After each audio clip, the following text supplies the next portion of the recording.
Hello friends, welcome to my channel English is easy. আজকের ভিডিওটিও ভীষণ interesting হতে চলেছে। এই ভিডিও থেকে খুব সহজেই আমরা শিখে নেব how to write a report. বন্ধুরা, রিপোর্ট রাইটিং ভীষণই সোজা একটা বিষয়। এই রিপোর্ট রাইটিং বিভিন্ন স্কুল এক্সামস বা মাধ্যমিক বা হায়ার সেকেন্ডারিতে বা বিভিন্ন রকম কম্পিটিটিভ এক্সামগুলোতে একটা খুবই ইম্পর্ট্যান্ট টপিক। কিন্তু অনেক স্টুডেন্টদের মধ্যে এই রিপোর্ট রাইটিং নিয়ে একটা ভীতি কাজ করে। আজ তোমাদের এই রিপোর্ট রাইটিং নিয়ে সমস্ত রকমের কনফিউশন বা ভীতির অবসান হতে চলেছে। এই ভিডিওতে রিপোর্ট রাইটিং নিয়ে এমন কিছু ট্রিক্স শিখিয়ে দেবো যেগুলো তোমরা যদি ভালোভাবে প্র্যাকটিস করো, আই গ্যারেন্টি ইউ তোমরা রিপোর্ট রাইটিংয়ে শুধু ভালো মার্কস পাবে তাই নয়, ফুল মার্কস অর্থাৎ 10 on 10 আশা করতেই পারো। তাহলে চলো, লেটস গেট স্টার্টেড।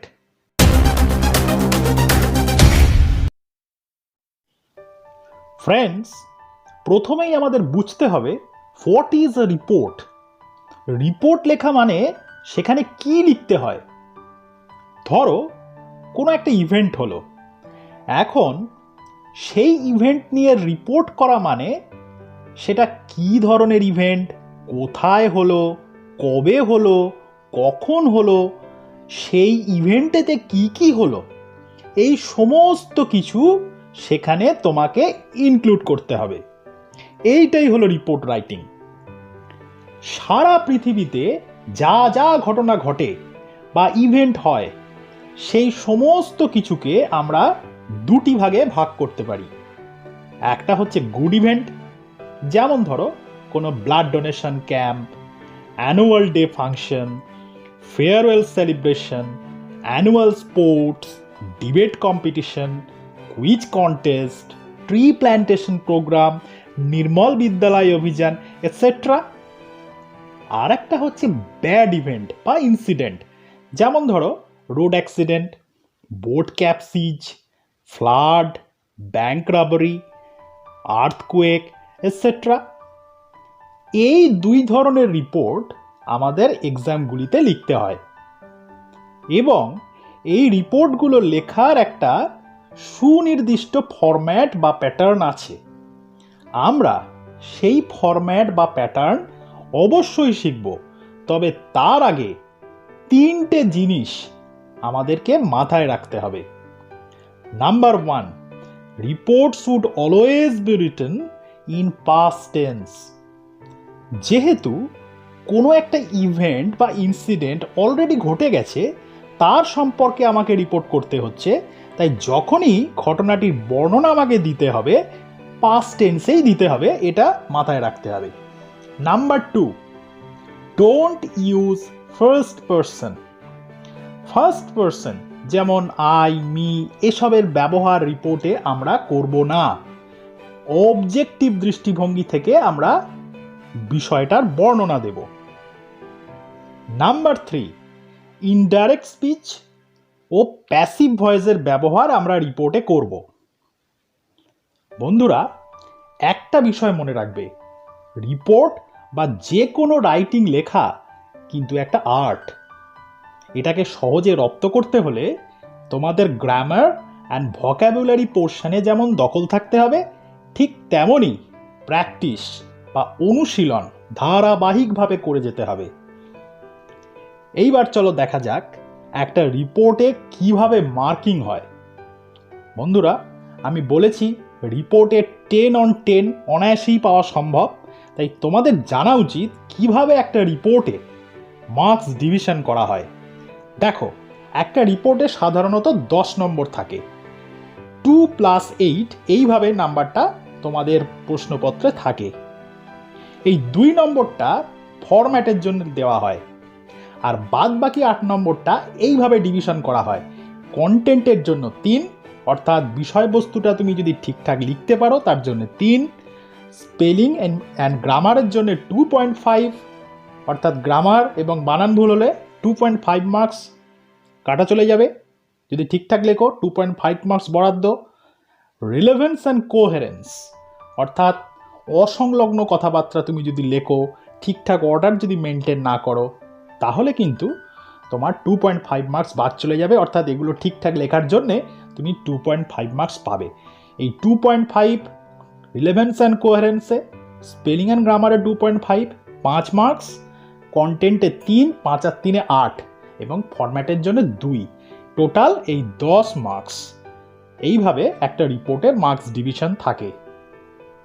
অর্থাৎ বুঝতেই পারছো, আমি যদি সুনির্দিষ্ট ফরম্যাটটিকে মেনটেন করে যে ইভেন্ট নিয়ে আমাকে লিখতে বলা হয়েছে সে সম্পর্কে খুব সহজ ভাষায়, সিম্পল সেন্টেন্সে, কোনো রকম স্পেলিং বা গ্রামাটিক্যাল মিস্টেক না করে যদি একটি রিপোর্ট আমি দাঁড় করাতে পারি, তাহলে রিপোর্ট রাইটিংয়ে 10 on 10 আমি নিশ্চিত পাবো।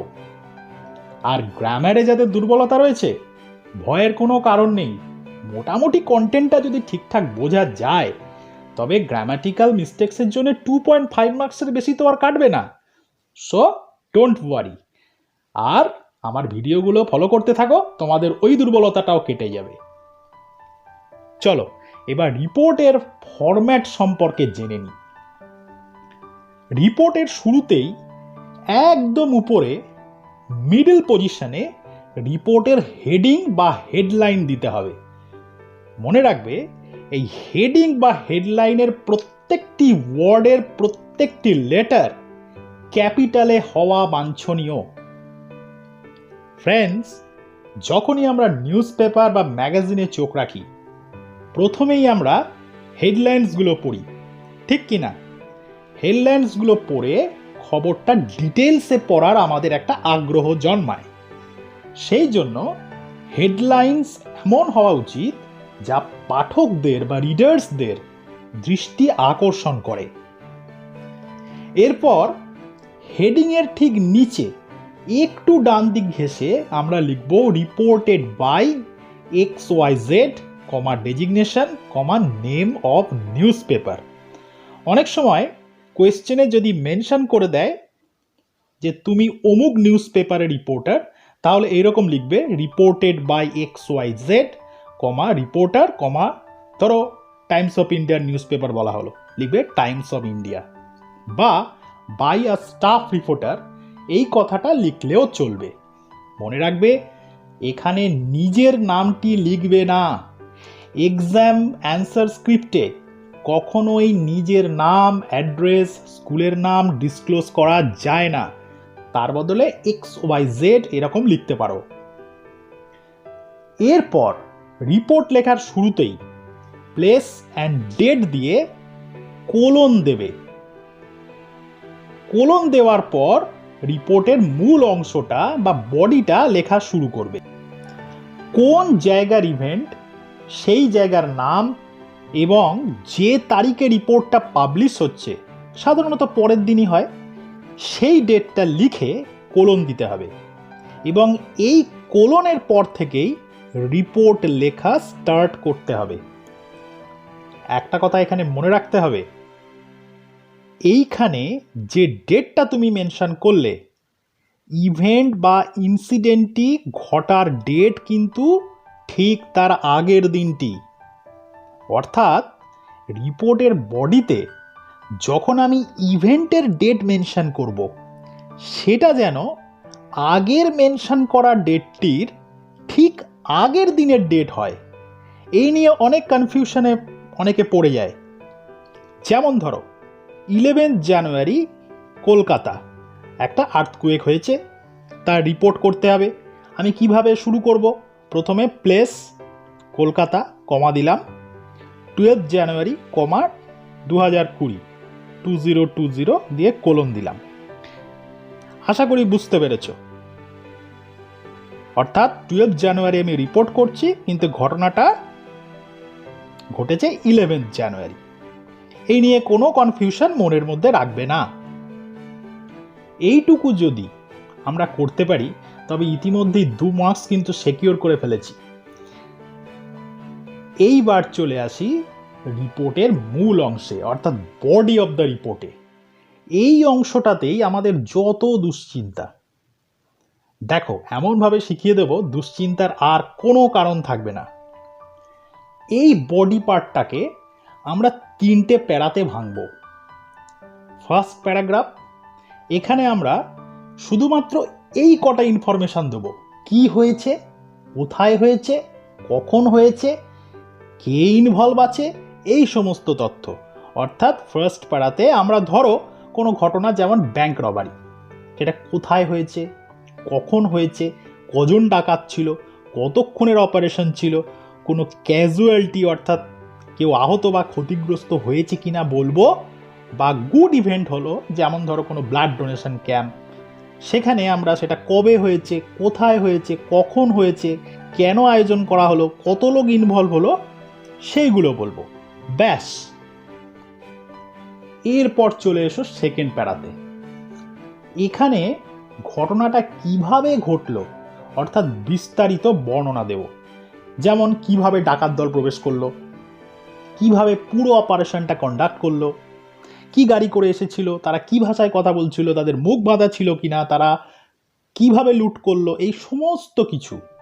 বা যদি ব্লাড ডোনেশন ক্যাম্প হয় সেক্ষেত্রে কিভাবে সেটা শুরু হলো, কোথাকার মেডিকেল টিম এসেছিল, সেই টিমে কতজন লোক ছিল, কতজন মানুষ ব্লাড দিল, মানুষের উৎসাহ কেমন ছিল, ব্লাড দেওয়ার জন্য সবাইকে মোটিভেট করার জন্য কি কি উদ্যোগ নেওয়া হলো, কত ব্লাড সংগ্রহ করা হলো, ইত্যাদি আমরা লিখব এই সেকেন্ড প্যারাগ্রাফে। এরপর লাস্ট প্যারাগ্রাফে কি লিখব, শেষ পর্যন্ত কি হলো, অর্থাৎ পুলিশ কখন এলো, কি স্টেপ নিল, জনগণের প্রতিক্রিয়া কি, বা ন্যাচারাল ক্যালামিটি বা ডিজাস্টার যেমন ফ্লাড বা আর্থকুয়েক হলে বা অ্যাক্সিডেন্ট হলে অনেক সময় গভর্নমেন্ট ক্ষতিপূরণ দেয়, সেটাও এই প্যারাতে মেনশন করতে হবে। বা গুড ইভেন্টের ক্ষেত্রে কেউ গেস্ট হিসেবে উপস্থিত থাকতে পারে, সাধারণত থাকে, কে গেস্ট হিসেবে উপস্থিত ছিলেন, তিনি কি বললেন, মানুষ কিভাবে এই উদ্যোগের প্রতিক্রিয়া জানালো, এই সমস্ত কিছু আমরা থার্ড প্যারাতে মেনশন করে রিপোর্টটাকে একটা পজিটিভ নোট দিয়ে শেষ করব। বিষয়টা যতটা জটিল মনে হচ্ছে তা কিন্তু মোটেই নয়। প্রথমত পরীক্ষাতে পয়েন্টস বা হিন্টস দেওয়াই থাকে, সেইগুলোকে একটু বুদ্ধিমত্তার সঙ্গে কাজে লাগালেই দেখবে আমি ঠিক যেভাবে বললাম সেই রকম বডিটাকে 3টে প্যারাতে ভাগ করে তোমরা অনায়াসেই কাজটা করতে পারবে। এই 2 ধরনের রিপোর্টেরই এক্সাম্পল দিয়ে আমি দেখিয়ে দেবো এই 2টি রিপোর্ট থেকে তোমরা অসংখ্য রিপোর্ট তোমরা তৈরি করতে পারবে, শুধু বুঝতে হবে এবং প্র্যাকটিস করতে হবে। বন্ধুরা চলো ফার্স্ট এক্সাম্পলটা দেখা যাক কি আছে। দেখো, এটা একটা গুড ইভেন্টের এক্সাম্পল। এবিসি পাবলিক স্কুলেতে একটা সায়েন্স এক্সিবিশন হয়েছে, সেই নিয়ে আমাকে রিপোর্ট করতে হবে। দেখো, প্রথমে আমি হেডলাইন দিয়েছি একদম ক্যাপিটালেতে, science exhibition at ABC public school. এই হেডলাইন বা হেডিংস নিয়ে কোনো রকম চিন্তা করবে না, যা থাকবে, যদি ট্রি প্ল্যান্টেশন প্রোগ্রাম থাকে tree plantation programme, blood donation camp থাকে ব্লাড ডোনেশন ক্যাম্প, এইরকম তোমরা হেডিং করে দেবে। এরপর দেখো, বাই আ স্টাফ রিপোর্টার, এই কথাটা হেডিংয়ের নিচে একটু ডান দিক ঘেঁষে দেওয়া হয়েছে। এরপর আমি রিপোর্ট স্টার্ট করেছি। প্রথমে প্লেস, তারপরে ডেট, দেখো প্লেস ত্রিবেণী, 13 মার্চ, 2020 দিয়ে কোলন দিয়ে তারপর থেকে রিপোর্টটা স্টার্ট হয়েছে। দেখো ফার্স্ট প্যারাতে আমরা কি বলেছি, কি ইভেন্ট, কোথায় হয়েছে, কখন হয়েছে, কেন আয়োজন করা হলো, এই সমস্ত কিছু বলতে হবে। দেখো, an inter school science exhibition was organized by ABC Public School on 12th March 2020 at the school auditorium. দেখো প্রথম লাইনেই অনেক কিছু বলা আছে। একটা সায়েন্স এক্সিবিশন আয়োজন করা হয়েছে এবিসি পাবলিক স্কুলেতে 12ই মার্চ 2020-তে স্কুল অডিটোরিয়ামেতে। তাহলে আমার অনেকগুলো পারপাস এখানে সার্ভ হয়ে গেল। এই সেন্টেন্সটা তোমরা যে কোনো ইভেন্টে ব্যবহার করতে পারো। যদি ট্রি প্ল্যান্টেশন প্রোগ্রাম হয় তোমরা ট্রি প্ল্যান্টেশন প্রোগ্রাম, যদি ব্লাড ডোনেশন ক্যাম্প হয় ব্লাড ডোনেশন ক্যাম্প, এইভাবে তোমরা ব্যবহার করতে পারো। সেই ক্ষেত্রে ডেটটা এরকমভাবেই দেবে, প্লেসটা বদলে যেতে পারে, সব কিছু তো আর স্কুল অডিটোরিয়ামে হয় না, যেমন ট্রি প্ল্যান্টেশন প্রোগ্রাম, সেক্ষেত্রেও তোমরা দিতে পারো স্কুল ক্যাম্পাসে। চলো নেক্সট দেখি। The event was started at 9 AM and lasted till 5 PM। কোনো একটা ইভেন্ট শুরু হলে তার শুরুর একটা সময় থাকে, শেষের একটা সময় থাকে, তাহলে যে কোনো ইভেন্টের ক্ষেত্রে তোমরা এই সেন্টেন্সটা প্রয়োগ করতে পারো। This exhibition was organized to encourage students to do experiment for more scientific inventions. কোনো একটা ইভেন্ট করার তো কোনো উদ্দেশ্য থাকবে, তাহলে ইভেন্টটা করার উদ্দেশ্য হচ্ছে ছাত্রদের মধ্যে আরও সায়েন্টিফিক ইনভেনশন করার আগ্রহ জন্মানো। About 50 students from 20 reputed schools of the district participated in this one-day scientific exhibition.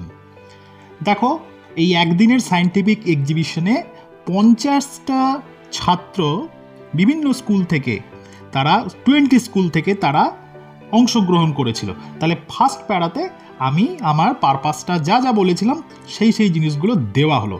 চলে এসো এবার সেকেন্ড প্যারাগ্রাফে। সেকেন্ড প্যারাগ্রাফে কি বলেছিলাম, ইভেন্টটা কিভাবে আয়োজিত হলো সেটা বলবো। চলো দেখা যাক কি লেখা আছে। The exhibition was inaugurated on that morning by the president of ABC Public School, Mr. Sudeep Banerjee. তো এক্সিবিশনটা কোনো একটা ইভেন্ট হলে সেটা উদ্বোধন হবে, তো এবিসি পাবলিক স্কুলের যিনি প্রেসিডেন্ট তিনি এই ইভেন্টটা উদ্বোধন করলেন।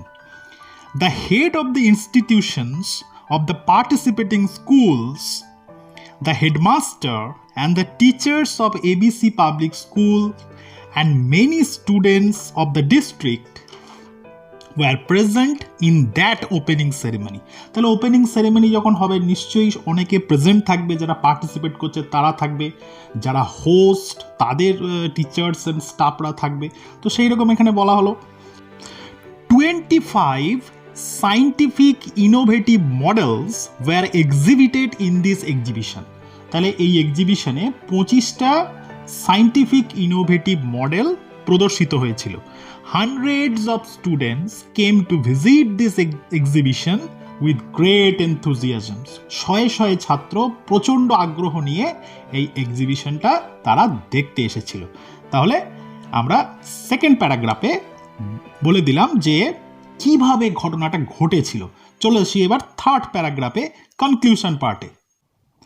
The chief guest of the exhibition was Mr. Sunil Das, a renowned scientist of ISRO. দেখো বলেছি ইভেন্ট হলেই কোনো একটা তারা একটা চিফ গেস্ট থাকবে। এখানে মিস্টার সুনীল দাস ইসরোর একজন বিখ্যাত বৈজ্ঞানিক, তিনি চিফ গেস্ট হিসেবে উপস্থিত ছিলেন। In his speech, he encouraged the students to involve in this kind of scientific experiment and he admired the organizers for this kind of event. তিনি তার বক্তৃতায় ছাত্রদেরকে এই ধরনের পরীক্ষা নিরীক্ষা করতে আর উৎসাহিত করেন এবং আয়োজকদেরও তিনি খুবই উৎসাহ দেন, প্রশংসা করেন। তারপর দেখো, at the end of the day, best 3 innovative models were awarded. দিনের শেষে 3টে বেস্ট মডেলকে পুরস্কৃত করা হলো। It was a great success. এটা একটা খুব সফল একটা উদ্যোগ ছিল।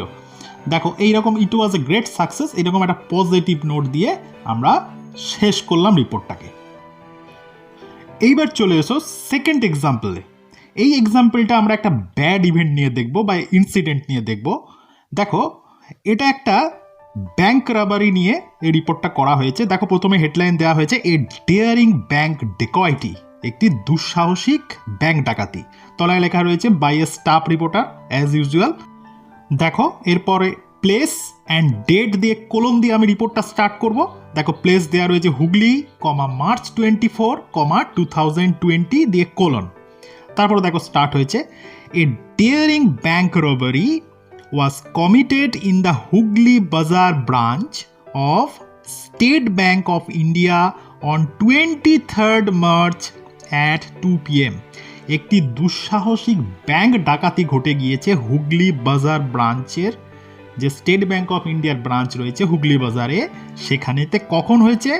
দুপুর 2টোর সময় 23শে মার্চ। ডেটটা খেয়াল করো, ঘটনাটা ঘটেছে 23শে মার্চ, কিন্তু উপরে যে আমি কোলনের আগে যে ডেটটা দিয়েছি সেটা হচ্ছে 24শে মার্চ।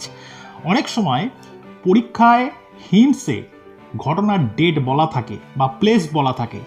যদি প্লেস বলা থাকে তাহলে সেই প্লেসটাই তুমি ওই কোলনের জায়গায় লিখবে এবং তারপরে যে ডেটটা দেবে প্লেসের পরে, সেই ডেটটা কিন্তু ওই মেনশন করা ডেটের যেন পরের দিন হয়। বডিতে তুমি ওই ডেটটা মেনশন করবে যে ডেটটা বলা আছে। চলো দেখা যাক তারপর। Just before the public transaction was being closed, a gang of 4 armed men forcefully entered the bank and within 10 minutes they looted 45 lakhs rupees. দেখো, পাবলিক ট্রানজাকশন ঠিক বন্ধ হয়ে যাওয়ার আগেই একটি 4 জনের আর্মড মেন, মানে অস্ত্রশস্ত্রধারী লোকজন, তারা ফোর্সফুলি ব্যাংকে এন্টার করলো এবং 10 মিনিটের মধ্যে 45 লক্ষ টাকা লুট করে নিয়ে তারা চলে গেল। তাহলে প্রথমেই প্যারাগ্রাফেই আমরা কি করলাম, ঘটনাটা কোথায় ঘটেছিল, কখন ঘটেছিল, কবে ঘটেছিল তার ব্যাখ্যা দিলাম এবং কি ঘটনাটা ঘটেছে, কত টাকা লুট গেছে সেটা বলা হলো। চলো এবারে নেক্সট প্যারাগ্রাফে আমরা ঘটনাটার বিস্তারিত বর্ণনা দেব। According to the manager, 4 armed men having covered their faces entered the bank. They pushed the customers to one corner and threatened the cashier at the gunpoint. ম্যানেজারের মতে 4 জন আর্মড মেন, তারা মুখে মাস্ক পরে এসেছিল, তারা ব্যাংকে ঢুকে কাস্টমারদের একটা কোণেতে তারা পুশ করে দেয় এবং ক্যাশিয়ারকে গান পয়েন্টে ভয় দেখায়। To hand over the currency notes, যাতে সে কারেন্সি নোটস বা টাকাগুলো যাতে সে দিয়ে দেয়। অল ওয়ার স্কেয়ার্ড, প্রত্যেকে খুব ভীত হয়ে যায়। 2 robbers were standing at the gate, 2 জন ডাকাত গেটে দাঁড়িয়েছিল। One of them put the currency notes in 2 big bags, তাদের মধ্যে একজন 2টো বড় ব্যাগে কারেন্সি নোটসগুলোকে ভরে। Finishing the operation within 10 minutes they rushed out and got into a black Maruti Omni car which was already parked near the bank. 10 মিনিটের মধ্যে অপারেশন শেষ করে তারা দ্রুত সেখান থেকে বেরিয়ে যায় এবং একটা মারুতি ওমনি কালো গাড়িতে তারা উঠে পড়ে, যেটা অলরেডি ব্যাংকের কাছে পার্ক করা ছিল। এই হচ্ছে ঘটনা। তারপরে নেক্সট প্যারাগ্রাফে দেখো, থার্ড প্যারাগ্রাফে শেষ পর্যন্ত কি হলো। The police were informed immediately after the incident, ঘটনাটা ঘটার সঙ্গে সঙ্গেই পুলিশকে ইনফর্ম করা হয়। অ্যাকর্ডিং টু দ্য পুলিশ, পুলিশের মতে the investigation is going on, investigation চলছে, তদন্ত চলছে। No one has yet been arrested, এখনো পর্যন্ত কেউ গ্রেপ্তার হয়নি। তাহলে এই হচ্ছে একটা ইনসিডেন্ট বা ব্যাড ইভেন্টের রিপোর্ট। বন্ধুরা, এতক্ষণ রিপোর্ট লেখার যা যা ট্রিক্স এবং রুলস তোমাদেরকে আমি বললাম এবং যে 2টো এক্সাম্পল আমি তোমাদেরকে দেখিয়ে দিলাম, এগুলো যদি একটু বুদ্ধিমত্তার সঙ্গে একটু ইন্টেলিজেন্স প্রয়োগ করে তোমরা যদি প্র্যাকটিস করো, তাহলে এই 2টো রিপোর্ট থেকে তোমরা অজস্র রিপোর্ট তৈরি করতে পারবে। শুধুমাত্র নিয়মগুলোকে মেনটেন করতে হবে আর প্র্যাকটিস চালিয়ে যেতে হবে। তোমরা প্র্যাকটিস করো এবং সেগুলোকে তোমাদের শিক্ষক মহাশয়দের কাছ থেকে কারেকশন করে নাও, তাহলেই তোমরা দেখবে যে পরীক্ষায় রিপোর্টে 10 আউট অফ 10 পাওয়াটা কোনো ব্যাপারই না। সো আজকের এই ভিডিওটা তোমাদের ভীষণই কাজে আসবে বলে আমার আশা। ভালো লাগলে লাইক করবে, বন্ধুদের সঙ্গে শেয়ার করবে এবং অবশ্যই আমার চ্যানেলটিকে সাবস্ক্রাইব করবে, কারণ এই ধরনের আরও অনেক ভিডিও আমি আনতে চলেছি। So have a nice day.